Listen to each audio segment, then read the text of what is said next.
Olha, o presidente Jair Bolsonaro concedeu perdão via decreto para o deputado Daniel Silveira, condenado pelo STF a 8 anos e 9 meses de prisão por atos antidemocráticos e ameaça a instituições. É uma decisão que vem causando uma grande repercussão. Então, direto para Brasília, a repórter Yasmin Costa. O decreto do presidente Jair Bolsonaro cita que o perdão concedido ao deputado Daniel Silveira é uma medida fundamental para a manutenção do Estado Democrático de Direito, a tripartição dos poderes e a liberdade de expressão.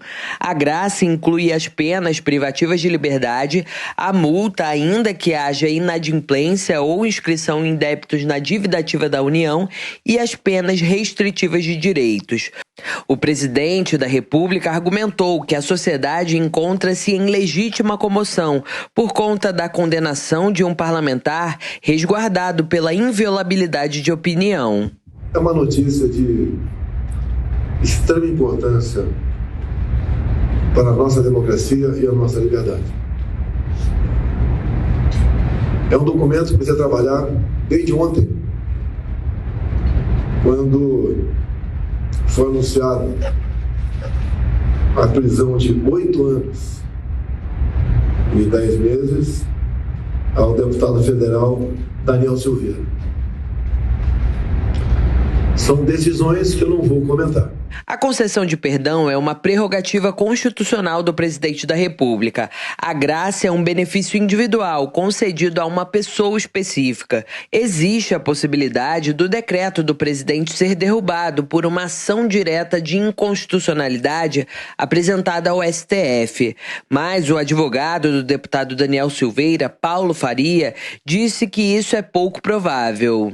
O que o presidente fez foi trazer o feito à ordem, trazer a liberdade de expressão de acordo com a Constituição Federal.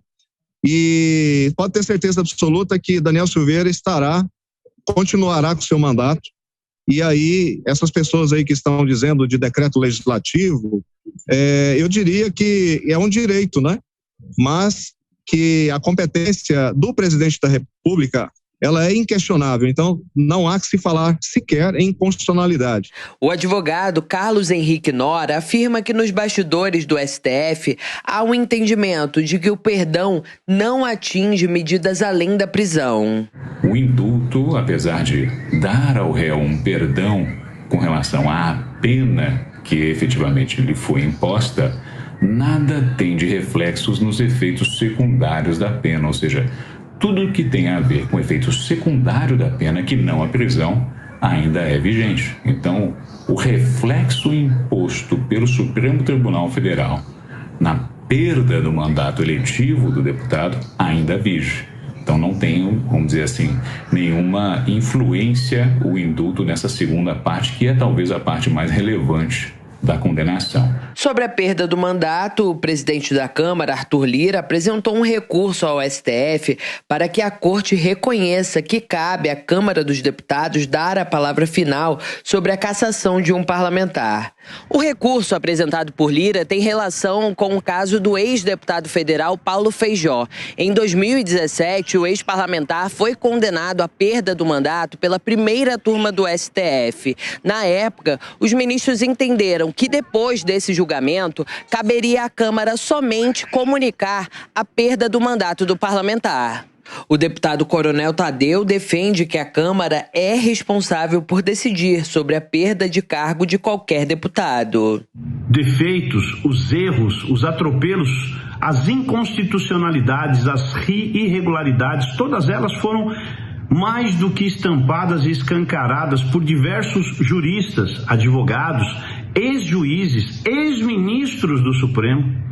E mesmo assim, o Pleno do Supremo Tribunal insistiu na injustiça com o deputado Daniel Silveira. Como o presidente tem o benefício da graça, assim foi feito. Justiça seja feita ao deputado Daniel Silveira, e não é só ele. Justiça seja feita ao povo brasileiro que estava tendo a sua liberdade cerceada ou cancelada. Bom, esse é o assunto do dia, muita repercussão ainda. A gente gira os nossos comentaristas nessa sexta-feira, Amanda Klein, Zé Maria Trindade.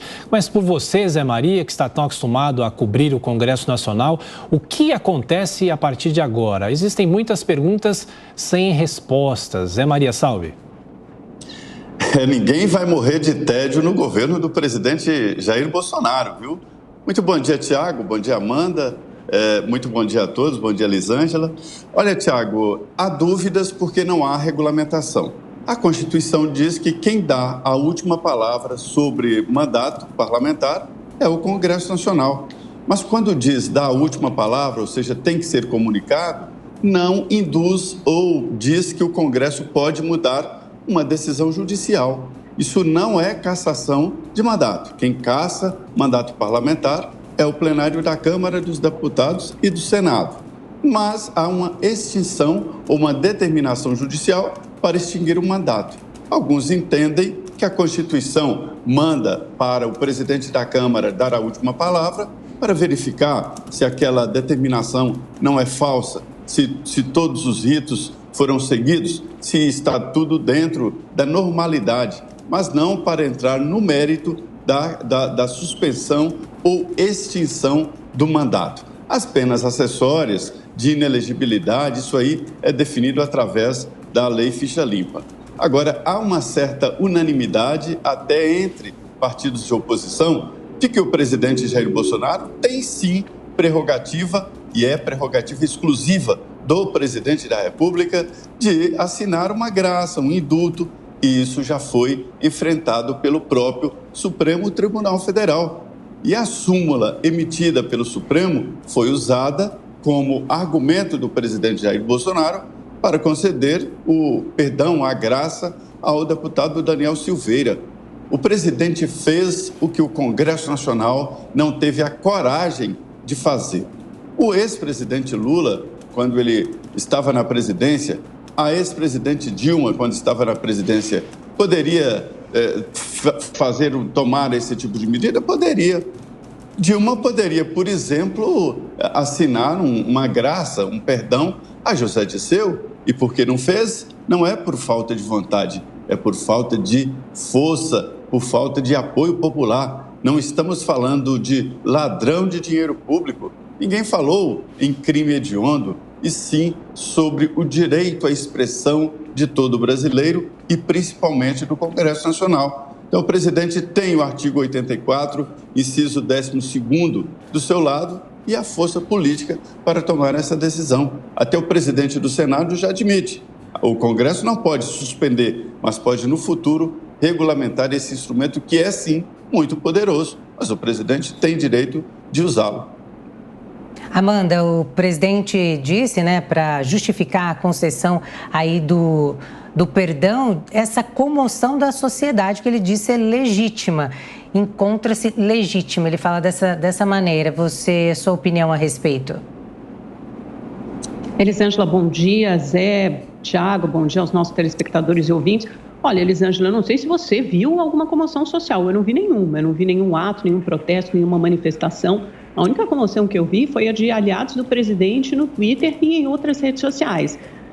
O presidente da República fundamenta de forma muito questionável, segundo inúmeros juristas que eu ouvi, esse decreto de graça ou de indulto pessoal, individual, ao deputado Daniel Silveira.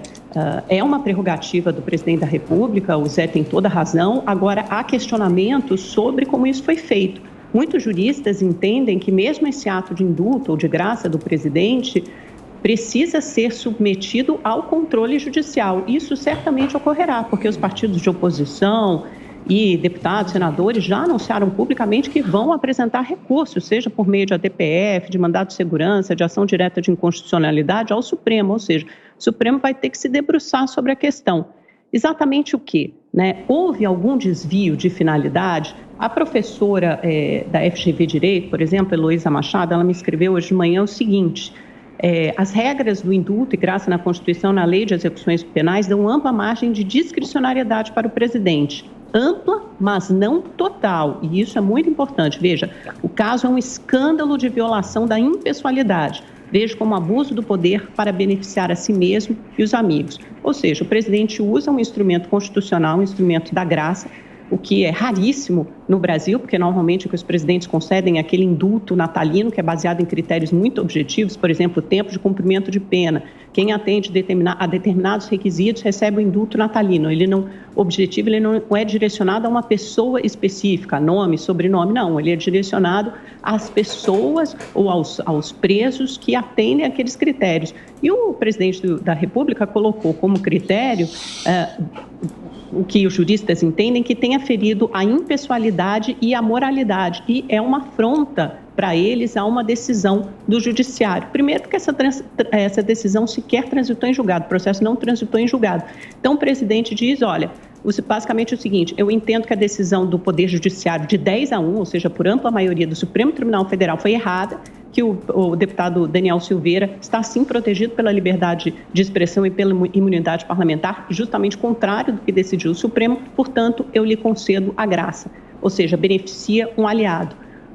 O decreto de graça, ele precisa se basear também em critérios objetivos de impessoalidade, de moralidade, e uma série de outros critérios. Alguns juristas entendem que o presidente Bolsonaro não cumpriu isso. Também a questão de ter vindo antes, né, do processo transitado em julgado, e, além disso, há toda a questão dos efeitos secundários da pena, como o jurista na reportagem nos explicou. Eles acham, a maioria dos juristas, e o próprio Supremo Tribunal Federal, os ministros com quem eu conversei, entendem dessa forma, que essa decisão não atinge os efeitos secundários, como, por exemplo, a primariedade do réu, a inelegibilidade, ou seja, segundo eles, segundo uma súmula vinculante, na verdade, do STJ, súmula vinculante 631, Daniel Silveira continuaria inelegível. Inclusive, a pena de multa ainda terá de ser aplicada, ao contrário do que diz o decreto presidencial. Ou seja, há inúmeros questionamentos ainda sobre essa decisão, que são muito nebulosos, sombrios. Inevitavelmente, o Supremo vai ter que se debruçar sobre cada um desses detalhes, para saber até que ponto esse decreto presidencial, esse decreto de graça, será efetivamente cumprido. A única repercussão é política. O presidente assumiu todos os ônus e bônus de tomar essa decisão. Ele pode tomá-la. Na democracia não há poder absoluto ou palavra final. Todo o processo se reinicia. Uma decisão do Supremo Tribunal Federal, que não é órgão controlador de nada, né? Pode ser reiniciado no Congresso Nacional, através de uma mudança constitucional ou uma ação do Executivo. O presidente pode tanto fazê-lo que já fez, né? Daqui para frente é repercussão política.